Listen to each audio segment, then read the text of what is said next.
This episode is sponsored by Sage House. Here on The Mothers, we talk to a lot of high performing parents, and a theme comes up again and again. We all need help, but no one knows how to ask for it, especially when it comes to the myriad of things that make up the mental load: the dentist appointments, the kids' pants that suddenly don't fit, the gymnastics enrollment window that closes in 6 minutes, the dry cleaning someone needs to get, and the dinner someone has to make. All the things that aren't quite childcare and aren't cleaning and take up roughly 27% of our brains. Turns out what we need is a house manager, because the mental load is what they do. And Sage House will help you find the perfect one. They place exceptional household support across the US and Canada, and they even train nannies to step into house manager roles as your kids get older. They're also on a mission to destigmatize this kind of support. We judge ourselves so harshly for leveraging support if able. And what's so nice about Sage House, and what I really connected to about their brand, is that they finally make it feel logical, practical, necessary. I don't know, like working with a physical therapist to recover from surgery or partnering with a financial advisor. We don't have to do it all alone. It's also founded by a mother of three who obviously gets it. Visit sagehouse.com. That's Sagehouse, SAGEHAUS.com. And finally cross the invisible load off your list. I'm Sarah Brown, and this is The Mothers, real conversations with leaders, creators, and thinkers about who we are, what we want, and how we build meaningful lives alongside motherhood.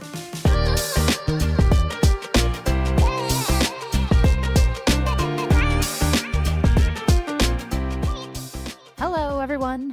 Welcome back to The Mothers, and thank you for being here, sharing episodes with friends, and helping us grow. I hope you know how much I appreciate you spending your precious time with us always, but it felt particularly important given the focus of today's guest. We have the award-winning journalist and best-selling author Jennifer Wallace, whose latest book, Mattering: The Secret to a Life of Deep Connection and Purpose, is destined to join her first book, Never Enough, on the New York Times bestseller list. Never Enough is when I first discovered Jenny, a book about the impossible, never-ending expectations being placed on today's youth. Or that I place on today's me. It was a book that said everything I felt in a title. She has now moved on to tackle what she says is the bigger issue, relevant before we even get to feelings of enoughness or worthiness or needing to earn value and love through achievement. It's the fundamental idea of mattering to ourselves, to our friends and family, at work, and in the world around us. I'd venture to guess that everyone listening knows what it feels like to matter and knows what it feels like when they don't. I'd also venture to guess that everyone listening sometimes wonders if who they are and what they do matters at all. I think a lack of mattering is at the root of every bad feeling I have looking back on past jobs, teams, or institutions I've been a part of. And it's usually a culmination of the small moments when the boss's boss was 20 minutes late to a 30-minute meeting, again. A friend flaked on your going away party, or the late night hours to pull together the strategy deck were unacknowledged. But I will say that mattering is at the root of every single one of my favorite moments in life. The team high fives and celebration after the strategy was approved. The boss who pulled me aside to say, that launch wouldn't have happened without you. When my college roommates took me to lunch during the semester I'd taken off for mental health reasons and gave me little shitty Claire's earrings for all of us to wear in solidarity. The handwritten, "You're really doing it" card from a forever friend when I launched The Mothers. And it's probably why being a mother has felt so good. Our kids are still young enough that they'll run into my arms at the end of a day with a goofy smile on their face. You kind of matter by default. They can't live without you, and mostly they don't want to. Although I know this changes. Until Jenny's book, though, I didn't know what mattering really required, why some of these moments hurt and others didn't. Now I do, and it's deceptively simple. Mattering, apparently, is the combination of feeling valued and adding value. It's not a passive experience. Mattering doesn't happen to you. At best, half of the equation could, but adding value is key. It's the co-invest that makes it work. And as our lives get bigger and busier, efficiency becomes the goal, and relationships become transactional because we're operating at a scale that humans are just not designed to manage. Instead of friends, we have connections that only require a click. The news is global, the crisis is macro, and yet, as humans, our lives are made up of the personal, the intimate, which is where mattering happens. Jenny and I talk about the lessons from her book, but we also talk about the life she lived before and during it. This is a woman of a pedigree where you'd expect some angst around living up to something. What I found instead was someone who knew what she wanted her life to be and feel like, and what she wanted her family life to feel like, and what she wanted her relationship with her children to feel like, and who, on principle, did not look around to see how that compared to images, messages, or anything else in the world. It was enough for her and the people she loved, and that was enough. This aligns with one of the key lessons from all of the mothers I've met with. The happiest ones took the time to really decide what they want their life to feel like, what they want it to feel like to sit in their own life every day and do the sometimes hard work of actually living it. And they find partners that support that, friends that reinforce it, and yes, children that they get to love too. Jenny has rubbed elbows with the power brokers of culture and society, and that will only continue. And I'll say what was the coolest part of meeting her was how normal, honest, and genuine she was. It seemed like the bigger her life became, the more intentional she was about keeping it small and making sure the people in that inner circle know they matter. So, my suggestion to you, incredible listeners with big lives, is to spend a moment thinking about the people in your life that hold you up and to do something small that signals that they matter to you. It'll help you feel like you matter too. But you don't have to take my word for it. Let's hear it directly from the source in my conversation with Jennifer Wallace.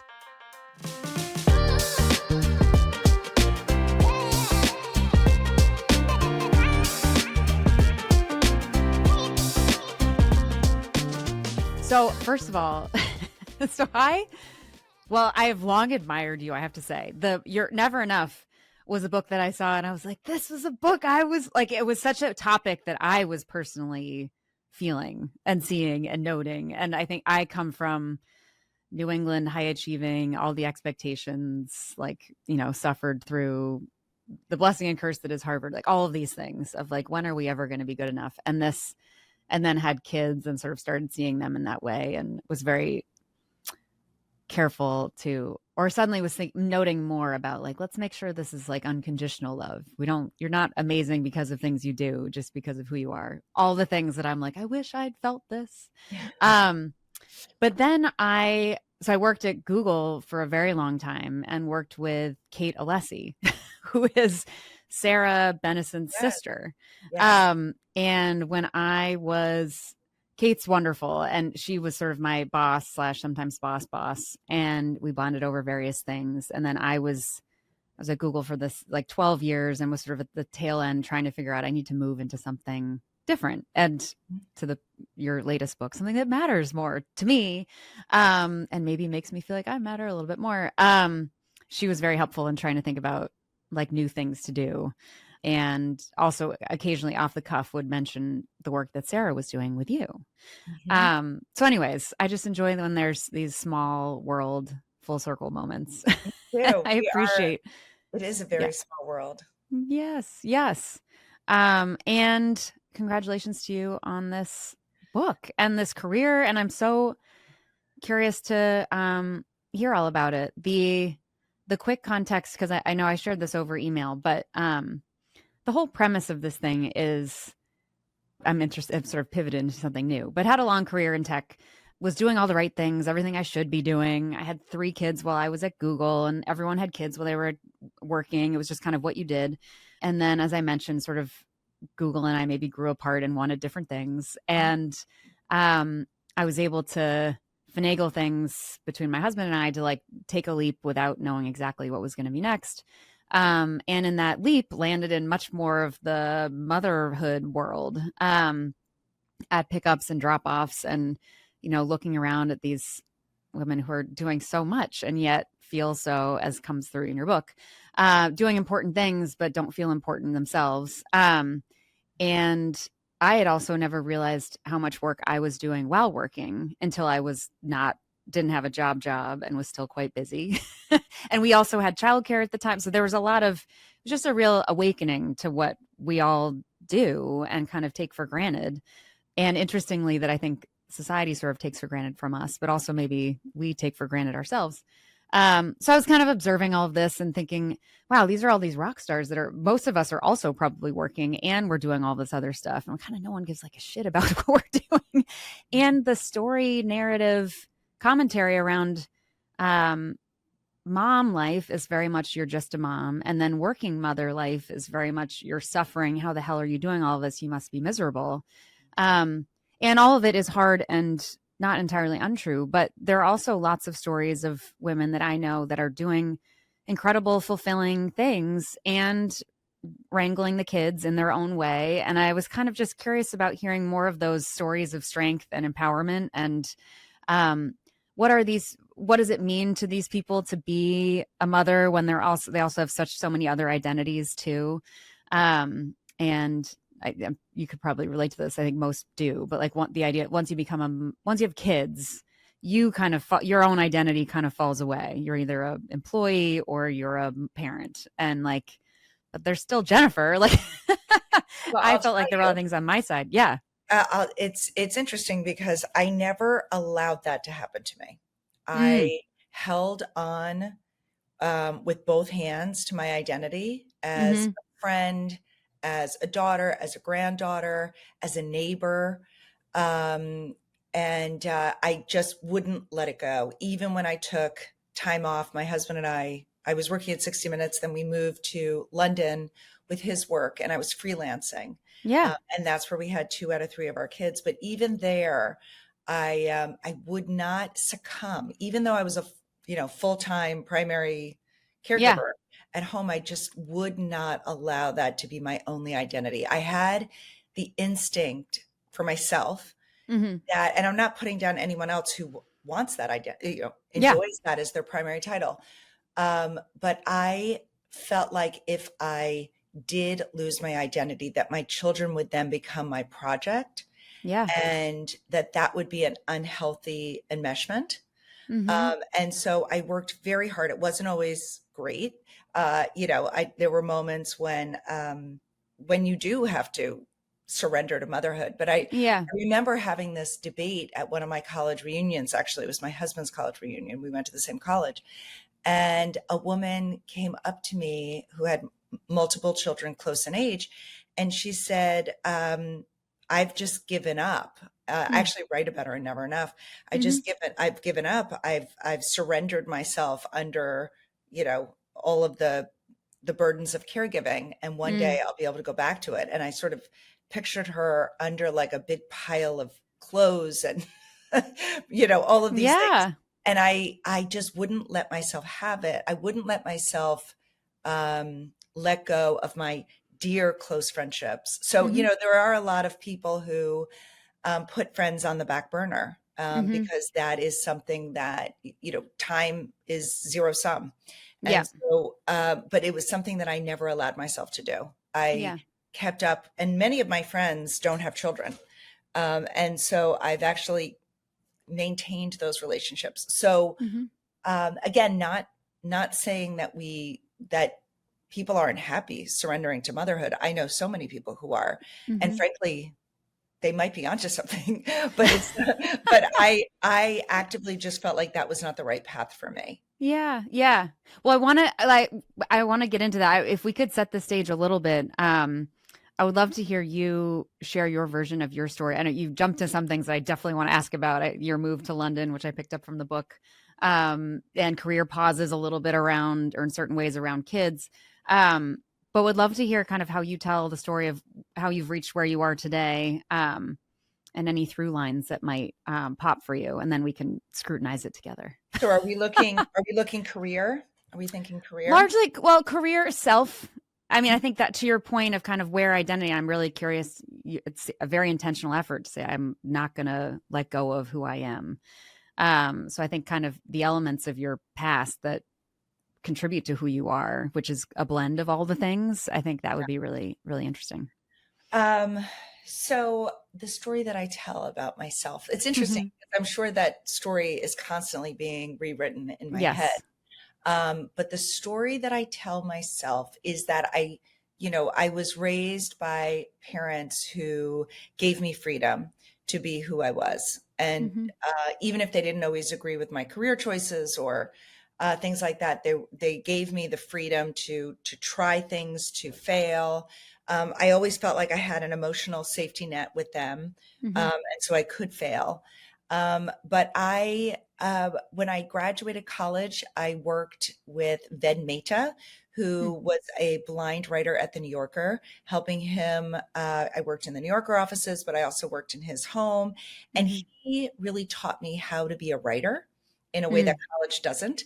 He taught Mm. me that writing is like any other job. You sit in the chair at 9 a.m., you break for lunch, you go back in the chair, you write until 5 or 6, and then you're done. So he Mhm. really taught me the discipline of Mm. being a writer and what that looks like. And it's not about whims. It's not about, oh, whenever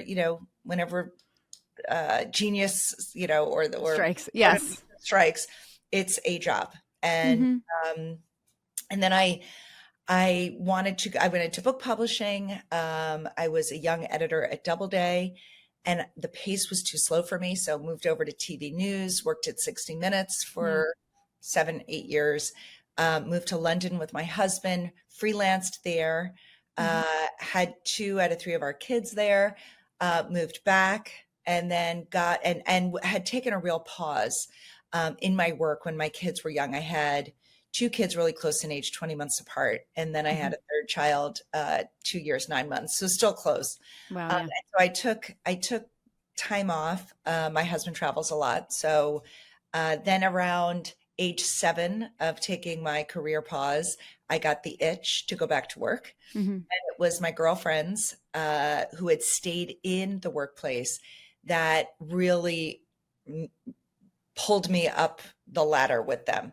I remember opening up to my friend Katie and Tira over dinner. Even though I was no longer working, and I didn't do this on purpose, but I kept up with many of my colleagues, Mhm. just because I enjoyed them and I enjoyed their company. And I had no idea that 7 years later, it would be that group of women that would lift me up Mhm. and say it's time for you to come back. And so I remember my first dinner with Katie and Tira where I opened up about this. Again, we were going on these monthly dinners for years and years and years.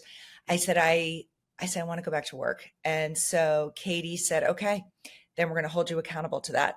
The next dinner, which was a month later, come with 3 story pitches.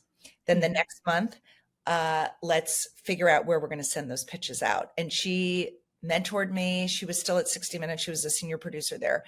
And she really held me accountable and Mhm. was there as my corner person. I talk about in my new book this idea of ego investment, which is a Mhm. fancy way of saying my sense of self is invested in you and your sense of self is invested in me. We can extend our egos, extend ourselves so that Mhm. we can include the success of the people around us.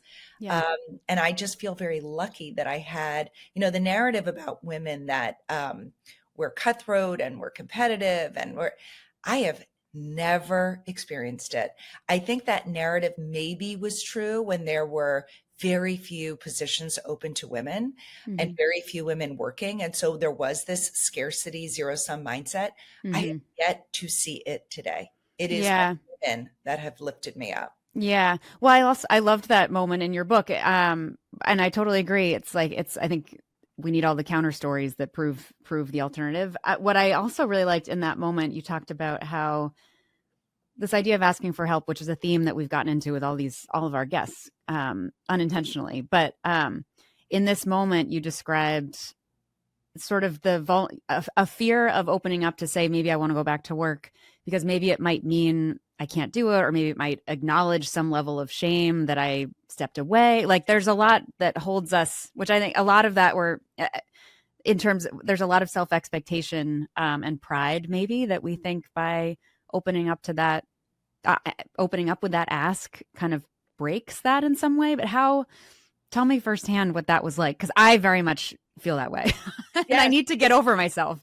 Well, we do. I mean, we have to sort of zoom out and put context into why we feel that way. We feel that Hmm. way because we live in a culture that prizes uh, independence, Yeah. hyper individualism. So it's countercultural to say, I need help. and Mhm. reaching out as a way of, but here's how I've come to look at help is that it's not just for me that I ask for help. It's not just for me when I ask for support. It also signals to the person that I'm asking that they matter to me, Yeah. that they are someone I value. I value their opinion. I value their judgment. And what I have found is asking for help is not just a strength, but it's the way that we can make our connections even deeper to other people. Because when we ask for help, we're opening up and we're saying, you have something of value to me. I Yeah. believe you can help me. And so, again, I think what holds us back, yes, is the shame that we need it, that we can't do it on our own, that we can't figure it out on our own.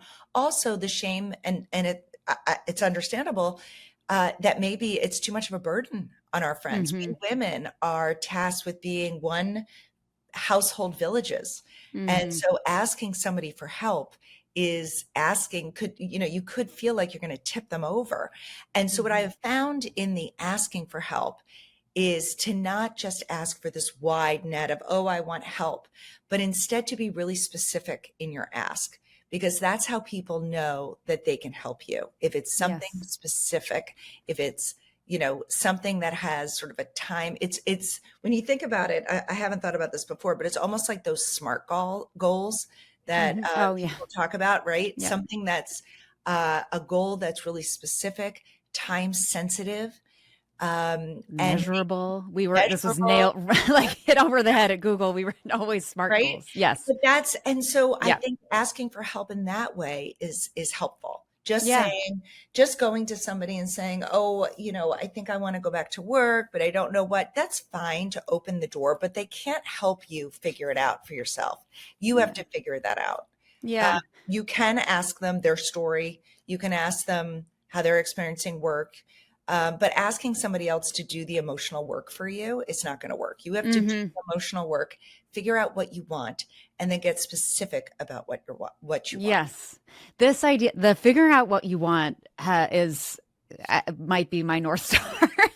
In so much of my life, I think I have a sense of what I want. I think professionally, what that North Star is, I'm always, I feel like I'm forever trying to figure out. And I 100% agree that even from I don't like the word networking, but in terms of professional support, people can be so much more helpful if you know specifically what you're asking for and what you're going for. But I was curious how you kind of seemingly casually found your way into journalism as if it was very much on purpose. And you found a career around different elements of journalism. There's still a pure journalist in you. You've also like expanded into institutions. But I was curious how you've figured out what you wanted to do. So here's what I figured out. I didn't figure out what I wanted to do. I figured out what am I good at? And I happen to be good at writing and I'm Hmm. really interested. And so I love interviewing people. Hmm. Then I figured, so when I graduated college, I had an English degree. And I knew what I didn't want to do. I knew I didn't want to do finance. I knew I wanted a job that could act as a kind of accordion, meaning it could be really open when I was single. It could Hmm. close up because I knew one of my priorities, even though I didn't necessarily want to be a full-time mom for 18 years plus, I knew that having children was my main priority. That was the Hmm. one thing I did know I wanted. And I've always known that. And so I wanted a career that would work around that need. I'll tell you another thing that I did that has proved really handy to me is to listen to my envy. Yes. And Oh, yep. right. And Hmm. so when somebody is doing something that triggers envy in you, to let yourself feel it, right? Don't deny it. I say to young people all the time, we have all evolved to feel envy for healthy adaptive reasons. Hmm. We don't have to judge ourselves for feeling it, but we have to hold ourselves accountable for how we act on that envy. Hmm. And often what's modeled in our wider world is envy where you gossip about somebody, so you put them down. That's not helpful, but instead Hmm. you could really use envy as a tool for inspiration and motivation. And Hmm. so I remember when I was thinking about going back to work, I was I was meeting with people at CBS where I'd spent a bulk of my time, and one woman said they were starting their online digital platform, CBSN. And she said, why don't you interview to be an anchor? She said, you would be great at that. And you love news and you have this relationship with CBS. Maybe you should do something like that. And I thought about it and I said, no, you know what? I I would be jealous of the parents who had flexibility to Mm-hmm. be able to go to pickups or to after school activities or to a game. And that kind of job does not lend itself to flexibility. And Mm-hmm. so my envy, it wasn't even that I was specifically envying someone. It was just that I would envy that. And so that's not a job that's right for me. I need more flexibility. Mm-hmm. And so I realized that print journalism was going to give me the flexibility that TV journalism wouldn't. So again, I wouldn't necessarily say that I knew I was going to be a journalist. I knew that I wanted to deal with words. I knew I didn't want to uh, work in finance or at a desk job. Mm-hmm.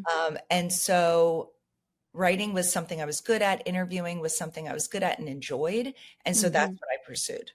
Yes. So it was Yes. more like journalism was more like a default than it was Yeah. specifically an engine. I mean, I did journalism in high school and college, and I'd always liked writing, Mm-hmm. um, but it checked all the boxes Yeah. of a career that I was good at and that would work with the lifestyle that I wanted.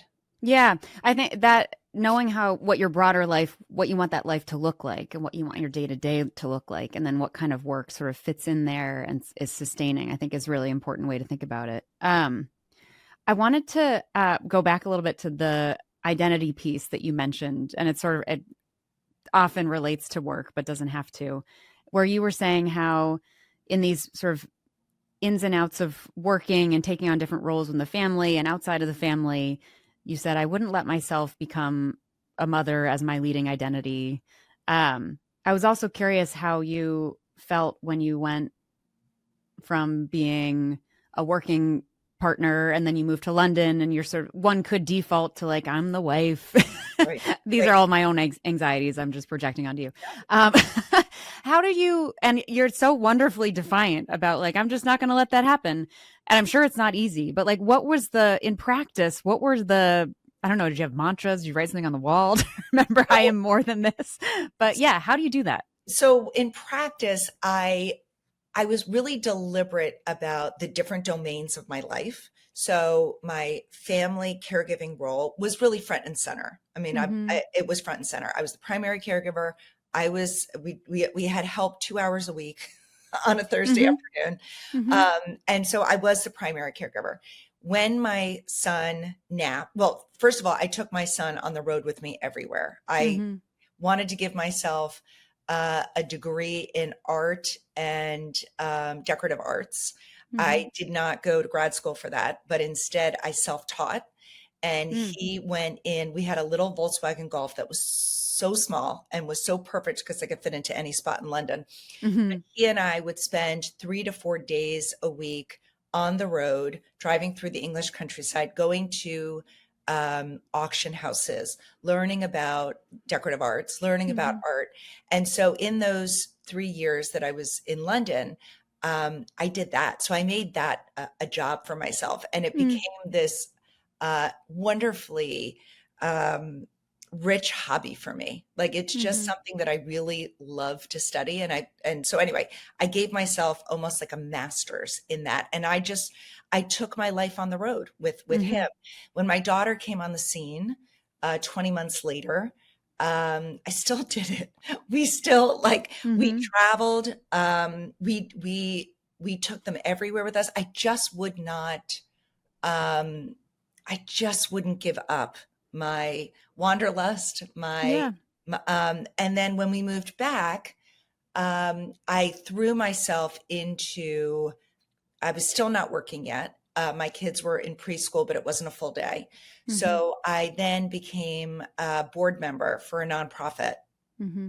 And I probably spent about 25 hours a week on that nonprofit and did everything from fundraising to creating videos for them, marketing material. And so really got a great sense of identity. So I always worked, even if the work Mhm. wasn't paid. Yeah. That part of my life was still intact. I wanted for myself to have a life outside of my home, and I Mhm. wanted my kids to see that, I do think there's pressure on young people when they believe their parents have given up everything for them. And I saw it in Yeah. researching Never Enough, that particularly at young athletes whose parents gave up lots of money, uh, downtime with their friends, weekend activities. It was all spent really helping that young person pursue their sport. And when they wanted to quit or when they didn't perform well, they felt this unbelievable anxiety of the unmet needs of the parents. Mhm. And so I did not want that for my kids. So my kids will never, ever, for better or for worse, Hmm. say that they held me back from my work. I Yeah. chose it. I chose when I did take a back seat, and I loved that time.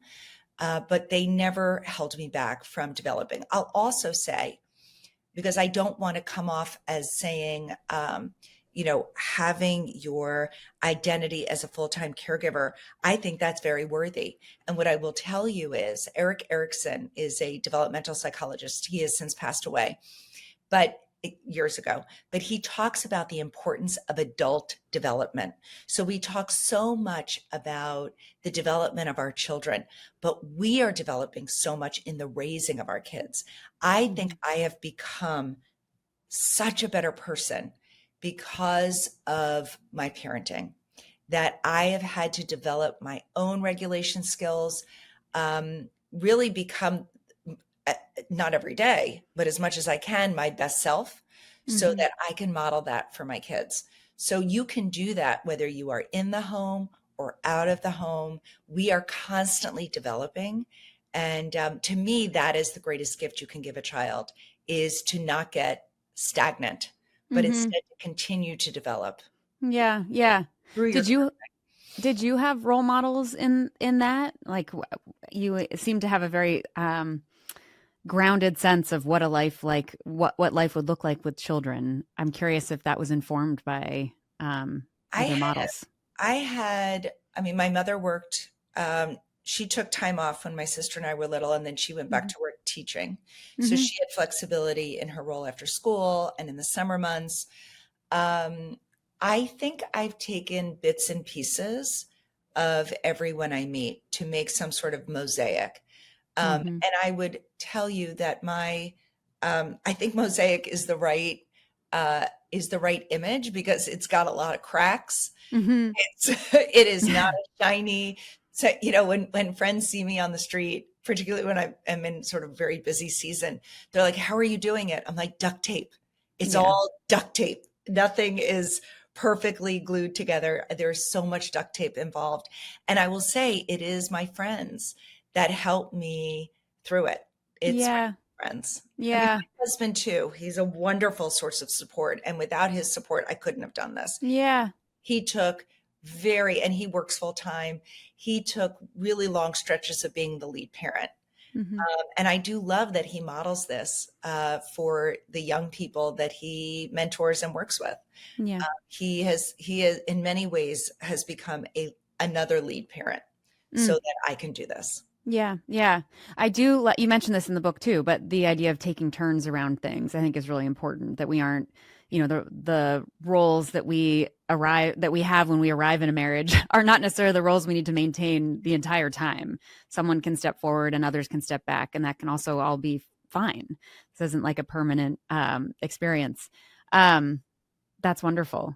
Did having kids, did it shift anything around ambition or what you wanted your work to look like when they arrived or as they each arrived? I would say yes, for sure. Yeah. And I knew that parenting was always going to be my top priority.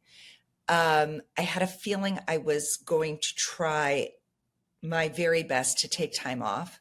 Mhm. Not for them, really for me, because I Mhm. wanted to enjoy that season of life. I don't think a child needs primary caregiver at home.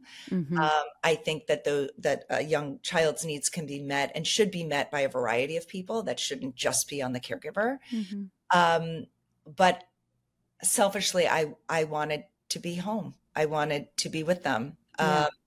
And I was able to do that. And frankly, I made such little money as a journalist that Yeah. that paying for caregiving, paying for childcare, would have been I would have not brought home any money. Mhm. So so anyway, so that did it shift my ambition? Well, I'll say that if my children are not thriving, nothing I do work-wise matters. Mhm. Yeah. Yeah. Whereas if my work life isn't thriving, I'm okay if my kids are thriving. Yeah. So it's very much my priorities are very really clear to me. I mean, Yeah. it does not mean that every day of the week and every week I am perfectly clear on my values and my priorities. It is something I constantly have to revisit. I mean, Yes. I I didn't know this when I was studying Never Enough and later with Mattering, even more so with Mattering, is how much our values impact our well-being. Mhm. And so, just to give you like a quick little primer on values, we Yeah. all have roughly a dozen core values inside of all of us, no matter where we live in the world.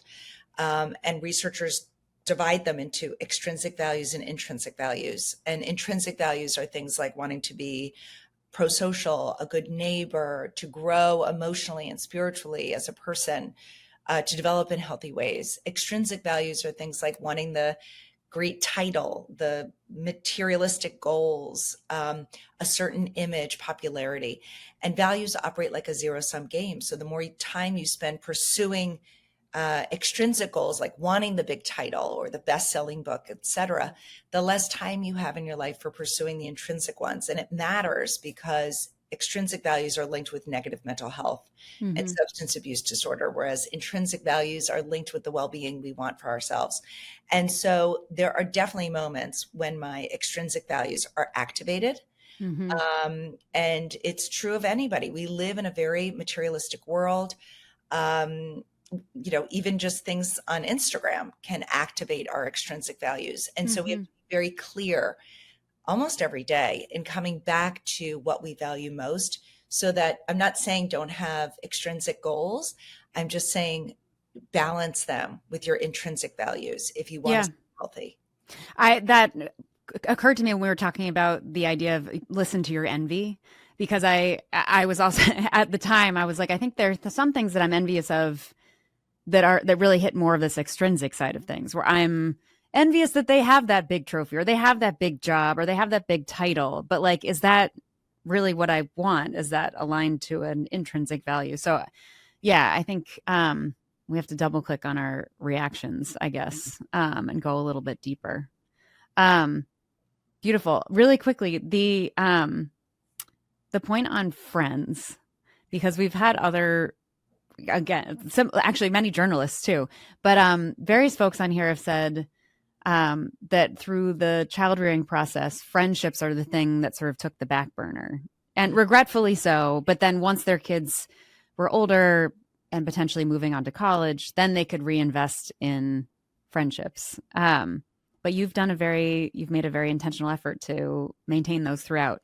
Is there anything practical? Is Yes. it a calendar invite? You put it on, it's actually in Mattering as well, but share Yeah. it for us live. Yes. I I specifically mark time out in my calendar for my friends, and I Yeah. protect it the way I would an important doctor's appointment, or a work, necessity. I consider my friendships um, necessities for me to be the Mm-hmm. mother I want to be the spouse I want to be the employee I want to be.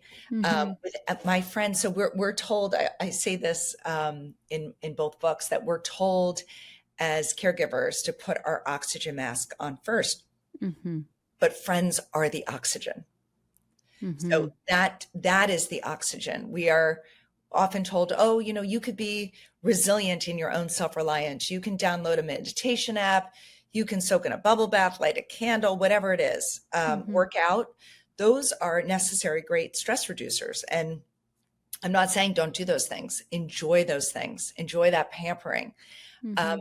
those do not give us the resilience that we need to show up day in and day out as the first responders of our kids' struggles. The only thing that does that are deep, nourishing relationships. Mm-hmm. And it doesn't take, it's not like I'm out 5 nights a week for mom's night out.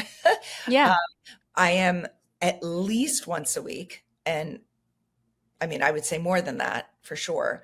I find time, an hour or two, to be with my friends. And I don't just catch up with them. I think part of what makes our relationships feel anemic, almost malnourished, is that we're doing so much catching up. Oh, let's catch up. Oh, let's catch up. No, you want to stay enough in touch with your friends that you don't need to waste the hour catching up, Yeah. because that is not filling you up. Mm-hmm. So I catch up on texts. I catch up, maybe in the first couple of minutes of a meeting, but really I'm going deeper with my friends, and I'm Yeah. asking them what's on your mind really, and what are you Yeah. struggling with, and how can I help? And following up on things that we talked about the last time. How did that go? I know your mom was having surgery. How is she doing? Really mattering in building it up for ourselves and building it up for other people. Mattering is in the details. That is when we feel like we matter, is when we remember other people's details. It sends them the signal that they are the top of mind for us. And so my advice is, very practically, my advice is to carve out time in the calendar that's non-negotiable. Also, and I get into this in the second book, to let your friends, your close friends, not every friend of yours, but your close 2, 3, 4 friends, feel like a priority in your life. Mm-hmm. How do you do this? It's not every day. They don't have to be a priority every day, but it's remembering that the friend's mother's going in for surgery and marking in your calendar to check in how she's doing. Mm-hmm. It is knowing that your friend is going for a big job interview and sending them, a funny meme or whatever, saying good luck today. It is when your friend when your neighbor is sick with pneumonia, it's dropping off soup. It's not saying, let me know how I can help. Yeah. It's just doing the thing. Yeah. When your friend offers you good advice, it is circling back and saying, I took your advice on X and it changed. It's connecting people to how they impact your life. Mm-hmm. Nourishing friendships. Another thing, just practical, that I do is I appreciate the doer, not just the deed. So let's say I'm sick and someone brings me over a pot of soup. I don't just text back or call and say, thank you so much for that delicious soup. I really needed it. Instead, I say, thank you for being the kind of friend who somehow always anticipates what I need before I even need it. You are the most generous friend. Thank you so much for that. So it's noting who they are. That's how we build up this sense of mattering, which is what connects us to the best in others and allows others to connect to the best in ourselves. Yeah. Yeah. So those little things, it's not these big heroic efforts. It's carving out the time. It's circling back when someone gives good advice. It's appreciating them as a person, not just what they do. These are the ways that we let people know we see them, we know them, we care about them. Yeah. Yeah. It's a mostly facetious question, but it is rooted in this like busyness epidemic. But I finished Mattering and I was like, man, Jennifer must be really nice to all of her friends. Otherwise, they're going to be like, Jennifer, you set a high bar. And it's hard to do this all the time. But how, and the world, I barely have time to text the surface level text, let alone send a thoughtful text.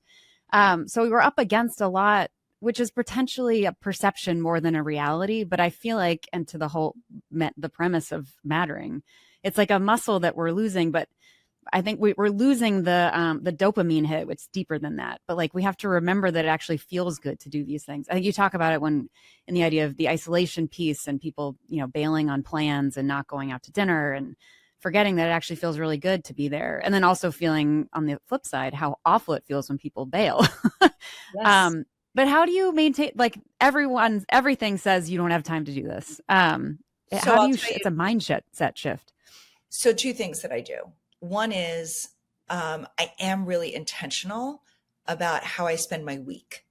Hmm. So, meaning every day, I'm not great at seeing friends or catching up with friends or responding to an email or a text right away.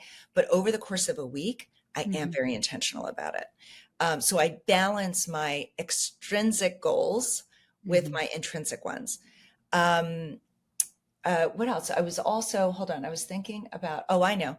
So I also am really intentional about setting up personal policies for myself. So Mm. personal policies in my mind, I wrote an article years ago in the Wall Street Journal about it. Personal policies are declarative sentences I make to myself rules on how to guide my life. So one of my rules is I do not cancel plans Mm. unless I am very sick or my children are very sick and I need to be home. I do not cancel plans. So my friends know they can rely on me. Mm. So that's a personal policy. I'm very reliable as a friend. But there are weeks when I am on the road, when I am traveling, and when I am in those weeks, I will text out to friends and say, "I am so miserable. Work has taken over my life. I miss you. I'm sorry." And I mean, I'm laughing because I had one of those weeks last week where it was just miserable. Work was just too much. Yeah. And I was driving down an avenue in New York, and a friend of mine who I love dearly, who I don't see enough, was on the sidewalk, and I screamed her name and I said, "I love you. I miss you." And she ran into the middle of the street. Oh. My taxi stopped for her. We gave a hug. Mhm. She said, "Let's get this on the calendar." And I was like, "Great, let's text right now and get it on the calendar." And I'll tell you, the taxi driver who let us hug in the middle of the street, this is crazy town in New York City. He said, "This is what life is all about." He said, "Just Oh. stopping my cab so you could hug your friend. We all need that. We all need Oh. it." So the world conspires around you to Yeah. help you get, and just that one moment, it's such a silly thing, but it Hmm. filled me up. I was on my way to the airport and it kept me going. That little Hmm. hug, that me saying, "I love you, I miss you," and them jumping into the street to give me a hug. That's what life's about. Yes, yes, I love that. I also have been referencing this stat. I forget how the research was done, but basically that your energy in a single reaction can affect 3 layers deep out there in the world, where people I will never meet are have a better day because I had a nice interaction with one person that eventually, through a chain of events, impacted that other person. It's exactly right. It's the social Yeah, contagion effect. And I'll there you also go. say, there's this amazing study that I love about friendship that if you, researchers have studied it, that if you put two friends at the foot of a hill, the incline will look less steep than it does Mm. when you're walking up the hill alone, or staring at the hill alone. And I will tell you, I Aw. was heading out of town, so frustrated by the lack of agency I was having in my life because I committed to too much travel. And my friend reaching out and hugging me in the street, that travel looked less steep. Yeah. Yes. Oh, you're a good person. I don't know. I'm deeply imperfect. You should have my circle of friends on here. But like I live in an apartment building in New York. Hmm. And in my line, they call that when the apartments are above and below you, in your elevator line, there are lots of young families. Hmm. And we have taken to just opening up really quickly in our elevators when we are having a hard time. So I'll jump in and another friend who's in the line will be in and she's like, "Oh my God, miserable." I was like, I can't even. She's like, "I Hmm. hear you." And it is like 10-second therapy. Hmm. These are the people that get me through life. I will tell Yes. you, if you are struggling with perfectionism and it holds you back from reaching out, what I tell my friends who do struggle with perfectionism, and I certainly did, in my 20s and early 30s, is that if you think about a shiny surface, it's not sticky. People Hmm. can't stick to a shiny surface. They can only stick to the grittiness. And so I think about then the way to have these deep friendships is to allow your messy selves to be seen, because Yes. that's what people can grab and hold on to. Oh, I love that so much. Yes, that's even better. I often quote the Inside Out, famous, highly academic, but the where they talk about how sadness lets the joy in. I think about that a lot. Yes. A similar kind of premise. Did Never Enough and Mattering? I wanted to ask in the way that I don't know, stand-up comics often come from like tragic backgrounds and they just want everyone to be happy, and their role was to like make people laugh in a very sad circumstance. I'm just wondering where these are really profound, deeply feeling books and topics that are really rooted in connection and well-being for yourself and others. Just curious, like why you gravitate towards these topics, where they come from. I'm guessing your kids had something to do with it, but yeah, tell me. So I was noticing that my kids' childhood was so different from my own growing up, Mm-hmm. that, achievement mattered to my parents, but it did not define me the way it felt like it was defining my kids and their friends. And I wanted to understand how the world had gotten so achievement oriented at such a young age. It did not feel right to me. I was resisting it. I felt like I was alone in my resistance of it. Mm-hmm. And I wanted to find out really how we got here and what I could do to buffer against this pressure Mm-hmm. in the environment. And with Mattering, um, it's really the book I wish I'd written first. Yeah, I've heard you say this. Yeah. Yeah, but Never Enough came out of seeing this achievement culture around me in New York City and wanting to know, was it just a New York thing? Was it being felt everywhere?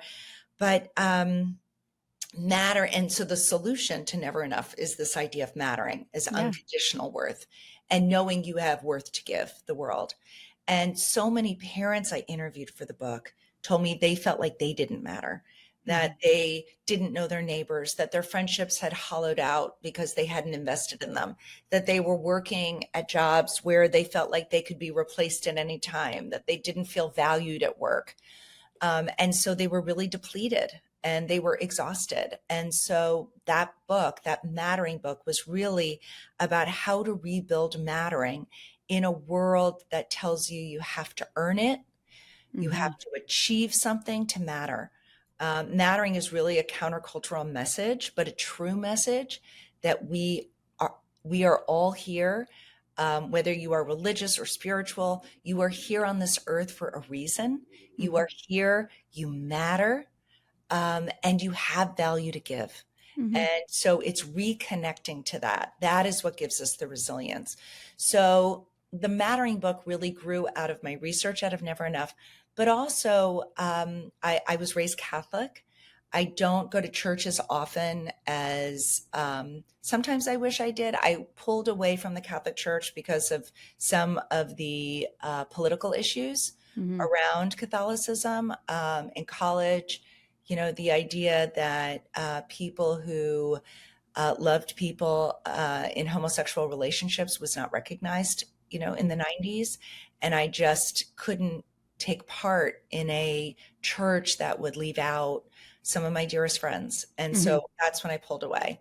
But I still had the roots of unconditional worth, which I really did feel that no matter any sin or wrongdoing or behavior or mistake I made, I was worthy no matter Mm-hmm. what. So that was deeply ingrained in me. And what I was seeing in so many people, particularly the people I was meeting in high achieving communities, was that they didn't feel that. They were so Yeah. disconnected from that message. They believed, there's this great theologian, philosopher, Henry Nouwen, I think that's how you say his name, Mm-hmm. who says there are three big lies in our culture. We are what we do, we are what we have, we are what others think or say about us. Mm-hmm. I've never believed that. And I think it was rooted in the Catholic Church, and it was rooted in parents who convinced me of my worth outside of a system that told me I had to work for it. Yeah. Now, it doesn't mean that I'm not an achiever. I love achieving. Mm-hmm. I love adding value to others. I love shiny goals too. I Mm-hmm. love shiny things. Mm-hmm. I'm not saying that I'm this like Puritan person, but I have, I think, a good sense of balance on them. And I wanted other people to learn about mattering because it really changed my view of the world. And I wanted to give everybody this message at a time that I think our culture lies to us over and over and over. Yeah. Yeah. Did you get a sense that this was, I imagine this is, maybe I'm totally biased, particularly pronounced in the US, Yeah. highly individualistic, achievement oriented culture. Did you get a sense of outside of the US globally? How is there a mattering index? There's another country that probably where everyone matters. I know. I would love. I am looking. I actually am looking at doing a mattering index. Cool. I would say it is pronounced in the United States, hypercapitalism. I think Yeah. capitalism, if you are feeding the system of capitalism, then you are valued. If you Hmm. are not, if you're a stay-at-home mother or retired, you feel less than. So I think there are certain messages. Also, children don't participate in the capitalistic system, Hmm. also less valued as a culture in our culture. But globalization and social media have exported this idea of contingent mattering, as I put it. Yeah. So while it is pronounced here, I hear from families everywhere. Yeah. I love this feeding the system of capitalism. That's very true. And it's, I grapple, I've been writing about this a little bit too, of like work that feels meaningful, but maybe we're not getting paid. Is that worth doing? Right, right. Yes, yes. All right, quick pivot because we move into these kind of closing questions, but one that's kind of a bridge, and you mentioned it actually in this idea of that you reject largely, but that we are what we do, we are what we have, we are what other people think of you. But on the having piece, we've been kind of scrutinizing this having it all concept, and can anyone have it all, let alone women and mothers? Do you think about having it all? And if you do, how would you define all? I do think about it. And I think my definition of what all is fluctuates over time. So when Yeah. I had young children, having it all was having some meaningful work. It happened to be volunteer work at the time, having deep friendships. Hmm. Those are kind of my three domains: family, friends, work. Yeah. Uh, and within work, I split it up into paid work and into volunteer work. Hmm. So, do I think you can have it all? I think over the course of a month or a year, you can have it all, but in the course of a day, absolutely not. In the course of a week, absolutely not. Yes, yes. I do think I something I didn't appreciate until I started having kids and world life got more complicated. But previously my day was like, did I have everything today? And I think the more complicated, wonderfully busy and full your life gets, you have to zoom out more and say, okay, in this decade, Right. have we done okay? Yes. I totally agree. All right, these three last closing questions, if you could indulge us. We like to ask consistently, but if you go back and tell your new mom self one thing, anything come to mind? Yeah, it would be to take care of your own resilience for the benefit of your kids. Mm. So, don't feel guilty about investing in the things that bring you joy outside of the home. Hmm. And related, the idea of is there anything along this journey of motherhood that would have made it somewhat easier? Not that it needs to be easy, but is there a theme of things? I would say you don't have to be a perfect mother. And in fact, trying to be a perfect mother is what gets you in the way of connection with your kids. What your Mm, kids need is a whole mother and a mother who knows how to repair when she messes up. yes. Yeah. Actually, it was curious because the premise of mattering, like if there was something that you would say to a lot of our listeners obviously are working moms contributing significantly outside of the home, but also data says carrying the majority of work at home also, um, and feeling like they're doing work that is important, but they aren't necessarily important as they're doing it. Any little thoughts on like how they could feel seen, or what are little things that could make them feel like they're not drowning and Yeah, lost? I mean, one of the things I would say is to connect to your impact. Mm, Impact doesn't have to be this big capital I impact. Small things. Were you there hmm. for your colleague today? Did you Mm. pause in your work so that you could benefit somebody else? Were you extra patient with your child who was driving you nuts today? Yeah. Did you help your child through a social issue and give them better skills, social Hmm. skills? So little ways. Did you call your mom? Did Yeah. you make her feel like she mattered? Were you kind to the neighbor as you were pulling in? Did you wave to them and say, "So nice to see your smile"? So these little ways of adding value that we do every day, but we don't notice them because we don't always connect to the impact that we make. Yes. And the noting too is just such a meditative place. Because once you start noticing, then you notice what you're doing, you notice what other people are doing for you. You can kind of move off of the edge of the ruthless edge of capitalism, maybe. Okay, last question. Your kids may be listening, or one day they will. Is there anything you'd like to say to them? I really wrote Never Enough for them, to be Mm, honest, the whole book. And I wrote Mattering for their adult selves. I mm, feel, you talked about how those books are very intimate, and I really poured myself into them because those were books that I always wanted them to be able to hold on to and understand these are my mother's values. oh, yeah. And she wasn't always perfect at all. Hmm. She really did try to live her values, and that they matter no matter what. And Hmm. to uh, surround yourself with people in this world that remind you of that day in and day out. Oh, lucky kids. Thank you for sharing it all with us too in book form so we can all benefit. The super mother. Jennifer, it's really great to meet you in this context. You've given us so much wisdom. I've learned across how to find out what you want to do for work, how to be a better parent, how to be a more fulfilled self. So, thank you for bouncing around with me. It's been really fun. I really Oh, appreciate thank it. you. And Thank your you. book is amazing. Everyone go buy Mattering once it's out. We'll put this out when it's out, but buy Mattering. All right. Well, thank you so much. I hope you have a wonderful rest of your day. Thank you. I'm actually hopping off now to go have a 1 hour lunch with a friend. Oh, there you go. Prioritized. I won't interfere. Well, enjoy.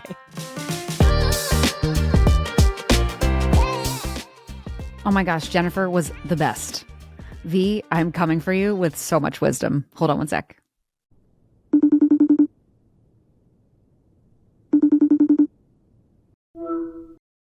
V, what's up? Hello. Julie. I don't know. This is joyful and wonderful because I just finished a convo with Jennifer Wallace, who wrote this phenomenal book. Her new book is called Mattering. Her first book is called Mhm. Never Enough. She's like an ongoing journalist and has found a way to continue to do that in different venues and forums throughout her life and having kids and all that jazz. But her first book, I guess I have a meeting in 10 minutes. Do do do. First book, Never Enough, was a book that I was like, this is everything I've been thinking about. It's all about like Mhm. toxic achievement, and particularly among kids who feel like they're doing all the things, but it's never, literally never enough. Never gonna be enough. Never going to be enough. And this book, Mattering, that comes out in January, is she said in the interview, she said in other places too, she's like, I actually wish that I wrote this book first because Hmm. Mattering, she's like, is rooted in all that's sort of the solve for all of these things. The feeling of never enoughness is actually solved if you just know deeply that you matter to the people that you care about and that you like matter here. And so it's a much more like universal idea, and Sure. it kind of gets at the like belonging and inclusion to a degree, but she very explicitly defined, and mattering is a concept that is she didn't come up with the concept of mattering, but I think is bringing it to the modern day where there's a crisis of mattering Yep. because as it's defined, mattering is a feeling of being valued, and it's also a feeling that you're adding value. And I Mm. think there's so many ways that you can think about that. But in the world of AI, where that's stripping us away from being able to add value and loss of human connection already around like social media, et cetera, that we're in sort of this crisis of mattering, which is an easy vulnerability state to be in. Well, that's an easy Sure. place to be in and then feel like you're never enough and that you essentially don't matter. Um, so there's so much in the book and everyone should obviously go read it, and I feel like you should read it too. It's like really um it's like sort of Buddhist principles of like how to build a meaningful life. Wow. um so wonderful to read and wonderful to talk to her about it. The thing that outside of the book that I felt was so interesting to hear from her was she comes from this world of striving and achieving, and she lives in New York City. She has kids who are also like, everyone's in the rat race. And I think the thing that has kept her from, and not that it was an overnight thing, but the thing that has kept her from falling into that rat race so much is that she is very intentional. I know we keep saying this word intentional, but she's truly defined her personal values and principles. So, and adheres to those and reminds herself of those. And she doesn't do this, but the kind of thing of like, put it on a sticky note, put it around your house kind of thing. Wow. And so that she, for example, she moved at a certain point to London, pre-kids, but eventually had kids there. I didn't have a job at the time. Someone like me would very quickly fall into like, oh my God, I'm just a wife. Yeah. Or, oh my God, I'm just a mom. And she's like, I was like, I'm not going to allow myself to do that. And so she created projects for herself. She created activities that mattered to her and gave herself basically an opportunity to add value in a way that was fulfilling to her. And so she had various kind of self-improvement kind of projects. And then her own journalist work was kind of picked back up too. But I thought that was very practical and real and something that everyone's like, whatever, my values and principles, but write it down because it does help. Yeah. And we often talk about how, like, you know, the world expects so much of you, but even as I've shifted gears and building this thing that is very different than the track I was on before, and feeling, if I look outward, I feel kind of, I don't know, very vulnerable, insecure, a sense of like, what have I done almost? But I know that within my insular family, the people that I actually know and care about, they're reinforcing this choice and encouraging it. That keeps me, like, allows me to feel comfortable and safe and continue on. So I would highly recommend everyone explicitly defining those things for yourself, and holding yourself to them, and surrounding yourself with people that reinforce those things. Because Jennifer, even, I loved this confession where she was like, honestly, if I'm around particularly ambitious people and strivers for too long, I just start to feel bad. And so I just have to limit those interactions. I was like, You're like, oh, I don't think I feel that way. Yeah. And not to say that like we all have those achievement, like we want those things, but like, know who you're hanging with and what they care about and what you're going to hear, what's going to be reinforced back to you when you spend time with them. And that doesn't mean don't hang with them. That means like in moderation. Choose what works for you in that relationship, friendship, whatever, and don't take what doesn't. Like, it's also, I don't know, protect yourself. Yeah. Those that, you know. Yes. It's so interesting because it's like, it sounds, I don't know, it's almost, it makes me sad in a way that it's like groundbreaking to be like, this is enough. And like, what I'm doing is awesome and valuable and whatever. And like, unfortunately, it is. It is groundbreaking to like accept that and say like, this is worthy of my time and my energy and effort and just as valuable and bringing service or, I don't know, something contributing positively to society or my family or me. Oh my gosh. Yes. She had this amazing line just to that point. I'm going through my notes so I don't lose it. The idea, if you do anything that isn't directly, quote, feeding the system of capitalism. I was like, the feeding element is so interesting because it's so true. Right? Broader way of saying, i.e. not like aggressively making a lot of money, but if you're not feeding that system, you feel like, yes. It's so dumb. That's crazy to me that it's such a, I said this, groundbreaking or just like, I don't know, revolutionary thing. Like that should be the norm because then all of the other things I feel like will fall into place of like, yes, I matter. Yes, this is important. Yes, this is worthy of my time. Like, yes, I am like a functioning, contributing member of society that's worth thoughts and opinions. Yes. I love it. I know. She also talked about help. I know this is a theme on a lot of our conversations, but the idea of asking for help, she's like, I have no problems asking for help because to this premise of mattering, if that's what people need, that you're actually giving you're helping other people feel like they mattered if you ask them for help. So there's even some story about in the book about how someone consistently calls her dad, I think, older dad, retired, asking for advice because she knows that that is what helps him feel like he matters and gives value. And I was like, that's such a nice way. That's so sweet to think about, because how many times are we like, I'm not going to call them, ask for advice because maybe I know. Totally. I don't know. But it like would mean so much. And then you have a reason to connect. It's such a thing that we all have to like unlearn because it's so true. Like it feels really good to help. For most of us, it feels really good to help other people. So why do we not?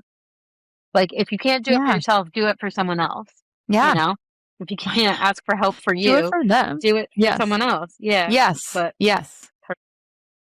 I know. I know.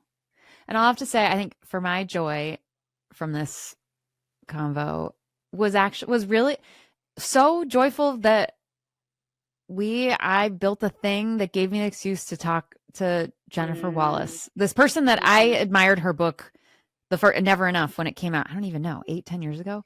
I was like, this really resonates with me. And I feel very joyful that I did something about it. And now I have an excuse to actually talk to me, an amazing thought leader, about topics that are most relevant to me, is like very joyful. Better than making decks about love that. For the moment, although those were sweet and they paid well. I love it. I miss feeding the system of capitalism. That's okay. It's okay. We'll feed it in our own way. No, I know. Yeah. Going off of that, my little joy is that like it feels really lovely to be part of this community, getting these little like nuggets of, even if it's not groundbreaking advice or things that I can like practice in my day to day, it feels really validating and it feels like, yeah, you're on the right track. Like, oh, that's a normal thing that so many other people are experiencing and like, and it's okay. And I think that that's like a really beautiful thing. And it's been like so lovely in all of these conversations to hear and see that like ultimately like we're all just humans figuring it out and experiencing very similar things, even if it doesn't like outwardly appear similar. Yes. Same. You feel that way? Cool. Totally. Totally. Thing. I agree. Well, thank you for doing this thing that's bringing us all so much joy. I appreciate you so much. Love you. Go crush the day or go relax. You too. Go get more rest. You do both. Do both of those things. All right. I love you. I love you. Bye.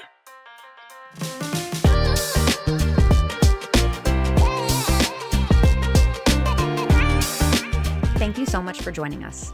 Please remember to like and subscribe so you don't miss an episode and we can reach even more rock stars like you. The Mothers is a production of Backline Media, shining a light on those who carry the team.